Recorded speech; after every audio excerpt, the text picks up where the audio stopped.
ह्याच्यामध्ये आता आपण बघणार आहोत प्रसार माध्यम आणि इतिहास या धड्याच्या पुढच्या विभागामध्ये आता आपण प्रवेश करतोय. चला तर मग ह्याच्यामध्ये प्रसार माध्यमांची ओळख या अंतर्गत आपला प्रवास आपला अभ्यास चालू आहे. चला तर मग आता आपलं पुढचं माध्यम दूरदर्शन.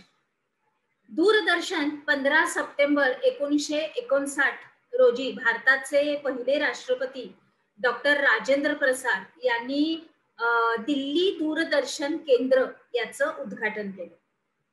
महाराष्ट्रामध्ये 1 मे 1972 रोजी मुंबई केंद्राचे कार्यक्रम हे सुरू झाले. 15 ऑगस्ट 1982 या दिवशी रंगीत दूरदर्शनचं आगमन झालं. त्याच्या अगोदर काळा पांढरा दूरदर्शन संच असायचा. आता 1991 मध्ये परदेशी आणि देशी अशा खाजगी वाहनांना केबल तंत्राच्या माध्यमातून कार्यक्रम प्रसारित करण्याची परवानगी देण्यात आली. मग आज मितीला भारतीय प्रेक्षकांसाठी 100हून अधिक वाहिन्या या अधिक उपलब्ध आहेत आणि त्याच्यामध्ये दूरदर्शन हे दृकश्राव्य माध्यम असल्यानं त्याने वर्तमानपत्र आणि आकाशवाणी यांच्या मर्यादा ओलांडून जनतेला प्रत्यक्ष काय घडतो हे दाखवायला सुरुवात केली. आणि मग एखाद्या घटनाचा आखो देखा हाल हे पाहण्यासाठी दूरदर्शनला पर्याय नाही. पुढे माहितीचा मुक्त प्रवाह हा समाजात पसरवण्यासाठी प्रसार माध्यमांची आवश्यकता ही आपल्याला असते. मग त्याच्यामध्ये अग्रलेख, विविध सदरे पुरवण्या हे वर्तमानपत्रांचे अविभाज्य असे भाग असतात. मग वाचकांच्या पत्रव्यवहाराच्या माध्यमातून वाचक सुद्धा आपलं जे म्हणणं असतं ते मांडत असतातच. मग लोकशाही अधिक सुदृढपणे होण्यासाठी वर्तमानपत्र ही मदत करू शकतात. मग प्रसार माध्यमाद्वारे मिळणाऱ्या माहितीचे चिकित्सक असं आकलन. प्रसार माध्यमाद्वारे मिळणाऱ्या माहितीचं चिकित्सक आकलन करून घ्यावं लागतं. म्हणजे प्रत्येक वेळी वर्तमानपत्रामधून आपल्या समोर जी येणारी माहिती आहे ही वास्तवाला धरूनच आहे की नाही याच्याबद्दलचं निरीक्षण मग आपणास ती तपासून घ्यावी लागते. मग ही अनाधिकृत बातमी प्रसिद्ध होण्याचं एक जगप्रसिद्ध उदाहरण आहे. स्टर्न नावाच्या एका जर्मन साप्ताहिकाने ॲडॉल्फ हिटलरच्या हस्ताक्षरातल्या काही अनेक रोजनिशी विकत घेतल्या. ॲडॉल्फ हिटलर हे जर्मनीचे एक हुकुमशहा होते.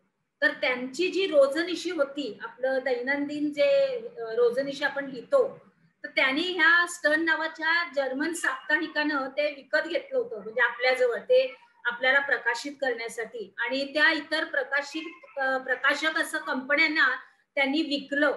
परंतु हिटलरच्या या तथाकथित हस्तलिखित रोजनिशी मिळाल्याची बातमी प्रसिद्ध झाली. परंतु त्या ज्या रोजनिशी होत्या परंतु त्या ज्या या रोजनिशी होत्या ह्या नकली आहेत हे सिद्ध झालं. आणि त्याच्यामुळं प्रसार माध्यमामधून मिळणारी माहिती आपण जी वापरतो ती वापरताना काळजी घ्यावी लागते. आणि संबंधित जे व्यावसायिक क्षेत्र असतात वर्तमानपत्रांना हे रोजच्या रोज ताज्या बातम्या वाचकांपर्यंत पोहोचवायच्या असतात. आणि हे काम करत असताना बातमी मागची बातमी असं सांगावी लागतं. आणि अशा वेळी वर्तमानपत्रांना इतिहासाची गरज पडते. मग एखाद्या बातमीचा सविस्तर आढावा घेताना आपल्या भूतकाळात तशा स्वरूपाची एखादी घटना इतरत्र जर घडली असल्यास वर्तमानपत्र ती बातमीमध्ये चौकट देऊन छापतात आणि तेव्हा वाचकाला ही जादा माहिती मिळते. आणि अशा घटनेच्या जेव्हा आपण मुळापर्यंत आपल्याला जाता येतं. मग वर्तमानपत्रामधील ही सदरामध्ये 50 वर्षापूर्वी 100 वर्षापूर्वी अशा प्रकारची ही सदर लिहिलेली असायची.